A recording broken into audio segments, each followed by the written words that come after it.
Bonjour à tous, je m'appelle Aurélie. Mon travail consiste à vous accompagner dans l'évolution de votre carrière. Après avoir constaté que de nombreuses personnes cherchent à découvrir de nouveaux métiers, j'ai décidé de partir à la découverte de salariés et de chefs d'entreprise qui acceptent de partager avec nous leur expérience. Chez Super Compétences, nous mettons notre expertise à votre service pour que vos projets prennent vie. Je suis très contente de vous partager l'enquête métier du jour. Vous êtes prêts? C'est parti! Bonjour à tous et bienvenue dans ce nouvel épisode. Je suis aujourd'hui en compagnie d'Hélène qui va nous parler du métier de conseillère bien-être. Bonjour Hélène, Bonjour, comment vas-tu? je vais très bien. Et toi, Aurélie? Je suis en pleine forme et je suis ravie de t'accueillir pour cet épisode et d'en découvrir un peu plus sur ton métier. Avec plaisir. Est-ce que tu peux commencer par te présenter, nous dire qui tu es et qu'est-ce qui t'a amené à faire ce métier? Oui, bien sûr, pas de souci. Donc, je suis infirmière de formation. J'ai donc 30 ans de carrière derrière moi. J'ai également un diplôme de cadre médico-social, ce qui m'a permis de travailler comme salariée à la fois dans le social, le médico-social et le sanitaire. Et les aléas du travail ont fait que j'ai donc fait 2 burn-out qui m'ont laissée sur les rotules. En parallèle, je connaissais déjà la société pour laquelle et avec laquelle je travaille parce que j'utilisais les produits à titre personnel et que des copines me disaient régulièrement: «Mais tu as pas un truc pour, tel ou tel tout problème?» Et donc l'idée a germé, c'était en 2020, après la première crise du covid, de me lancer à temps plein et d'en faire mon métier essentiel, mon travail. Donc c'est un c'est un travail que tu fais à temps plein, c'est Oui, ton seul travail. c'est mon seul travail, tout à fait, oui, oui. J'ai donc quitté mon employeur en début 2021 et donc je travaille à temps plein avec cette société depuis mai 2021, donc à la fin de la crise du covid. Très bien. Est-ce que tu peux nous en dire un peu plus sur ton métier, comment tu l'exerces, quelles sont tes missions? Alors l'émission, c'est, je vends des produits forcément, mais pas n'importe comment puisque je suis d'abord et avant tout une conseillère. Je vais, travailler avec les gens donc en B2B, voilà, pour des conseils personnalisés. Alors je peux également, travailler en salon, exposer en salon bien-être essentiellement. Il y a aussi évidemment les marchés de Noël en fin d'année, mais essentiellement en salon bien-être. Je travaille également, en exposition dans les CSE, donc dans un milieu professionnel, pour les salariés, de ces entreprises, dans lesquelles je fais soit un atelier, soit un bien-être, donc un atelier collectif ou bien une simple expo. Je peux aussi aller faire des ateliers à domicile, les ateliers entre copines, qui ressemblent un petit peu voilà, à la marque que tout le monde connaît pour les ateliers entre copines, sauf que c'est pas du tout voilà, c'est pas la même façon d'opérer, puisque D'accord, on fait des ateliers soins de visage ou soins des mains. d'accord. En Et on utilisant prend les on prend du temps pour soi, on ne se Et on prend papouille. du temps pour soi et voilà, tout à fait, et on teste les produits, sur place. D'accord. Est-ce que c'est un travail que tu fais seul ou c'est un travail d'équipe? Alors c'est un travail d'équipe. Il y a deux parties en fin de compte dans ce métier. Il y a la partie, individuelle, puisque j'ai mes propres clients, les propres structures dans lesquelles j'interviens, et également la possibilité donc d'aider des partenaires que j'aurais parrainés auparavant à à connaître les produits, à connaître le métier, à connaître les utilisations du produit et donc à les accompagner également pour qu'eux puissent à leur tour, c'est de la duplication, donc ils vont à leur tour pouvoir faire la même chose que ce que moi je fais. D'accord, mais tu es pas leur chef? Ah non, absolument pas. Non, non, j'ai été chef et en quittant mon emploi de salarié, tout ce que je voulais, c'était ne plus avoir de chef et ne pas être chef moi-même. C'était la condition sine qua non. Donc je ne suis la chef de personne, c'est-à-dire que j'ai des partenaires qui sont toutes indépendantes et qui, si elles ne veulent pas faire, les choses de la même façon que je peux les faire, mais elles ont le droit, même si on dit qu'il ne faut pas réinventer la roue et que ce qui fonctionne doit être dupliqué. Mais il est vrai que non, du tout, je ne leur donne pas d'objectif d'ailleurs. D'accord. Voilà, c'est chaque personne est libre du coup de. Tout à fait. Et chacune peut démarrer par un simple complément de salaire et pourquoi pas après viser voilà l'indépendance complète et l'indépendance financière et de grimper dans la société. Voilà. Donc chacune son rythme en fonction de ses aspirations, quoi. Oui, oui, oui. Mais mon rythme a été lent hein, puisque ça fait 8 ans que je suis partenaire de la société et seulement 3 que je travaille à temps plein. D'accord. Quelles sont tes conditions de travail? Est-ce que tu travailles tous les jours? Tu as des temps de repos? Comment tu t'organises? Alors elles sont très bonnes. C'est-à-dire que je choisis les endroits où je peux intervenir. Je choisis les personnes avec lesquelles je vais travailler. Donc quand je cherche des partenaires, je vais essentiellement voir des gens qui me ressemblent et pour lesquels je pense trouver quelqu'un qui va avoir la même bienveillance et les mêmes objectifs ou pas, mais enfin voilà, la même façon de penser. Je disais les mêmes valeurs peut-être? Les mêmes valeurs, tout à fait. Oui, oui, oui. Donc après, je n'ai pas une semaine qui ressemble à une autre, puisque elle dépend, mon emploi du temps dépend essentiellement des salons dans lesquels j'interviens. Donc ça, c'est plutôt le week-end. Il faut savoir que c'est quand même un emploi, un travail dans lequel on travaille quand même pas mal le week-end. Mais j'ai une maman qui prend de l'âge, j'ai un petit-fils qui grandit également. Je peux choisir les jours au cours desquels je ne vais pas travailler. Alors, j'ai toujours mon téléphone avec moi, je suis toujours joignable, mais je peux m'octroyer ce temps si j'ai besoin d'aller à la salle de sport, si j'ai besoin d'aller chez le coiffeur.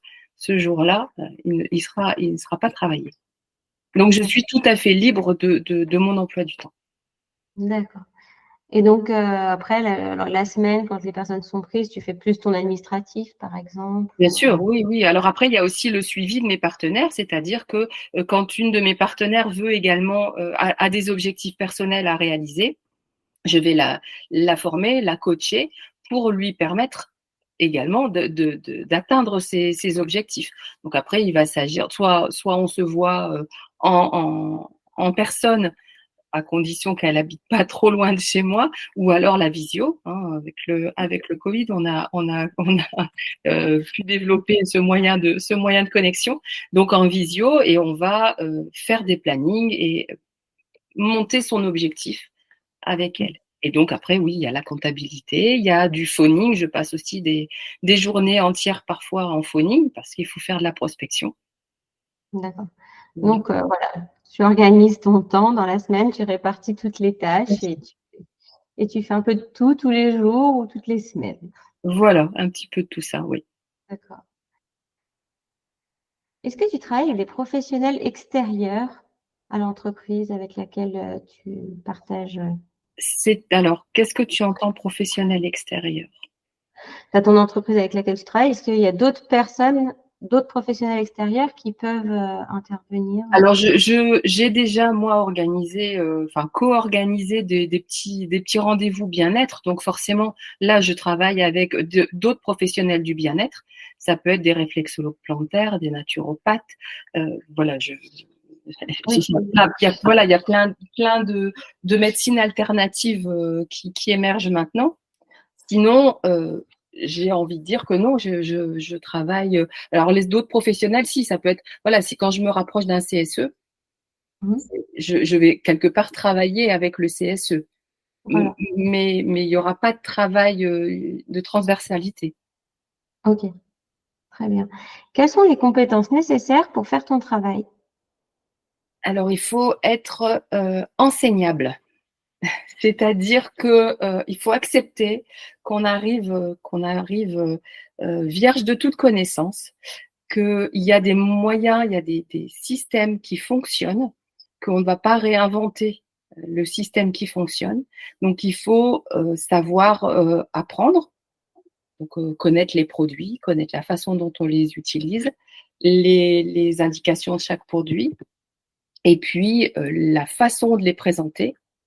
Moi, j'ai été enseignée, c'est-à-dire que ma marraine m'a montré comment monter la table, comment présenter les produits. Après, là, à l'heure actuelle, je ne présente plus la table comme elle l'a présentée, mais on a quelque chose de commun malgré tout et je forme les gens à la même chose. Donc, la première chose, c'est être enseignable. Et après, il faut avoir beaucoup de bienveillance, savoir écouter, parce que c'est une grosse partie aussi du travail, c'est d'écouter les gens, d'entendre leurs besoins et d'être voilà, toujours respectueux de la personne. Et la bienveillance, voilà, la sympathie, il faut être souriant. Parce Très qu'on bien. n'a pas envie, voilà, on n'a pas envie d'être conseillé par quelqu'un qui ferait la tête. Donc, voilà, il faut être souriant. Est-ce qu'il est facile de démarrer une activité telle que la tienne? Alors, il est très facile de démarrer l'activité à partir du moment où on ne veut pas en faire son activité principale dès le départ. C'est-à-dire qu'il faut se laisser le temps d'avoir suffisamment de clients soi-même. On va pas parrainer d'autres personnes immédiatement parce que c'est compliqué déjà on monte sa propre entreprise.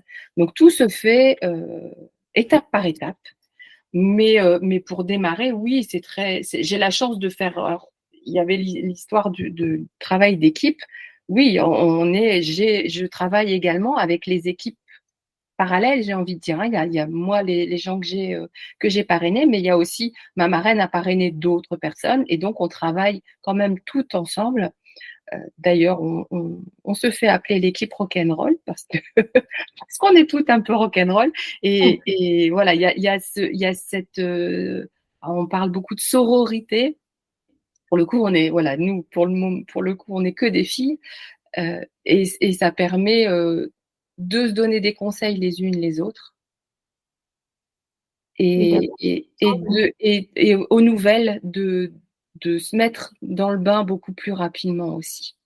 Oui, puis d'avoir des appuis, quoi. Des fois, Des même appuis, si des c'est pas conseils. la marraine directe, voilà, on peut avoir une connaissance ailleurs Tout à et fait, tout à avoir fait. une affinité avec une autre personne. Et puis, Voilà. Et puis, on peut prendre le relais aussi parce que j'ai des partenaires qui sont très occupés, qui font ça en plus de leur travail et qui n'ont pas forcément le temps d'accompagner leurs propres partenaires. Moi, c'est mon métier. J'en ai fait mon métier. Donc, j'accompagne également les partenaires des partenaires. Mais d'accord. c'est ce qui en fait une très belle équipe en fin de compte, on travaille tout ensemble, tout en étant toutes concurrentes. Faut quand même le savoir Oui, aussi, c'est malgré ça, tout. Oui, oui.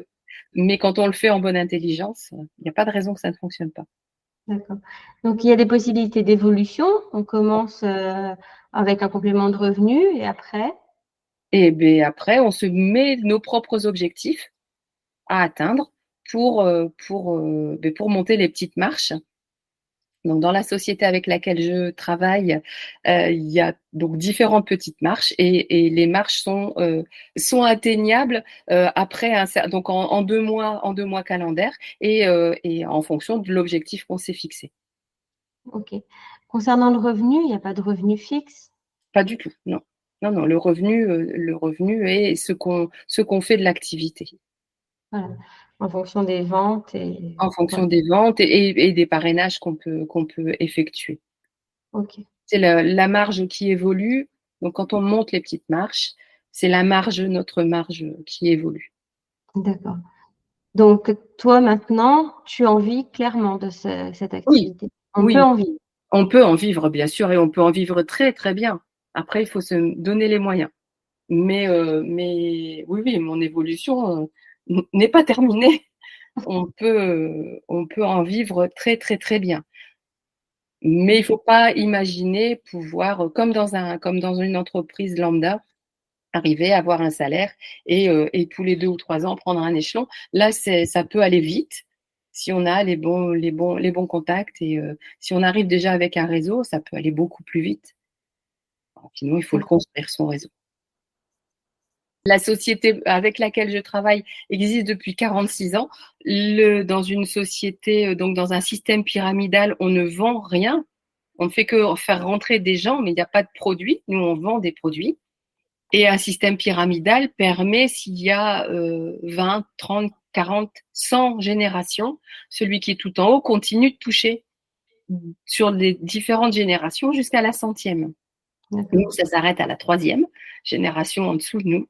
Donc, donc il faut toujours évidemment se renseigner sur ce type de société. Le type de société pour laquelle et avec laquelle je travaille, il y en a 150 différentes en France. Elles ont toutes une rémunération différente, une façon de rémunérer leurs partenaires différente. Voilà, après, il faut aller là où on a. Moi, il y a des produits de soins en tant qu'infirmière, ça me convient évidemment énormément. Une coiffeuse va y trouver son compte également, une esthéticienne aussi. Voilà, il faut déjà voir les produits qui sont vendus par les distributeurs. Quand le catalogue est beaucoup trop grand et que il est très très large. Moi, je pense qu'il faut, voilà, on peut pas tout vendre correctement. Il faut aussi se méfier. Il y a aussi des sociétés pour lesquelles la marge retombe à zéro chaque début de mois. Donc, en fait, il faut travailler. C'est le travail du mois complet qui détermine la marge de fin du mois.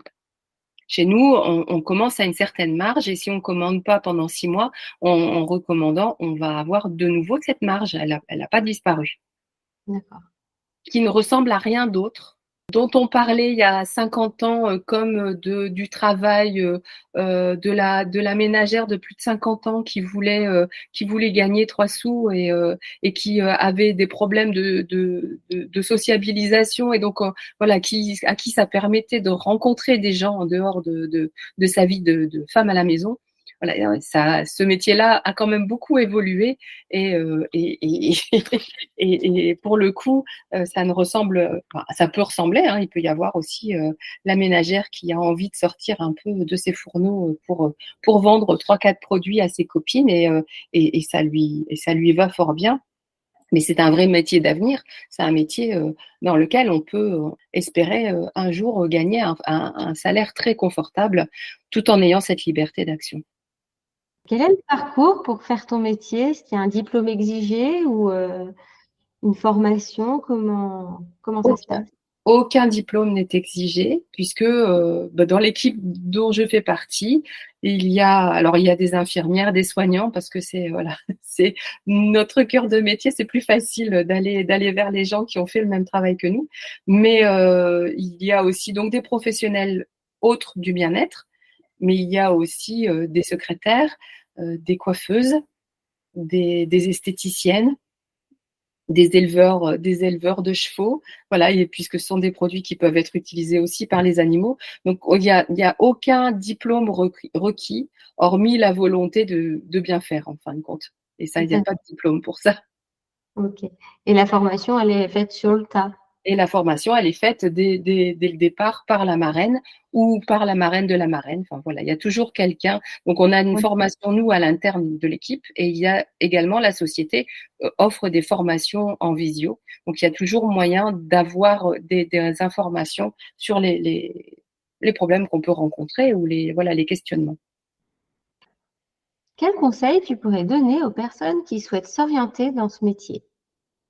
Alors, d'abord, bien se renseigner sur l'âge de la société, de voir donc sur les conditions de rémunération, de voir quelles sont les marges, comment on obtient une marge supérieure, si les personnes vont être suivies, si elles vont être formées, comment se passent les formations, si elles vont être accompagnées. Parce que c'est important, tout seul on n'y arrive pas.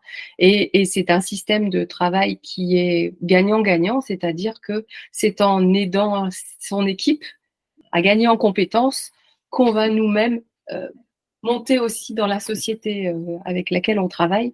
Donc c'est vraiment, on peut pas travailler seul, il faut travailler en équipe et savoir travailler en équipe. Donc oui, il y a c'est surtout en termes d'obligation, puisqu'il y a des sociétés pour lesquelles on est obligé d'acheter aussi. Et donc, on n'a pas toujours ni les moyens, ni l'envie, ni les besoins de commander. Ça, c'est très important également. D'accord. Eh bien, merci beaucoup, Hélène, de nous avoir fait partager ton métier aujourd'hui. Oui, On a appris plein de choses, donc c'était très intéressant. Donc, merci beaucoup. mais je t'en prie, c'était avec plaisir. Merci beaucoup. Bonne journée. Merci d'avoir écouté ce podcast. Vous retrouverez les liens de notre invité du jour en description.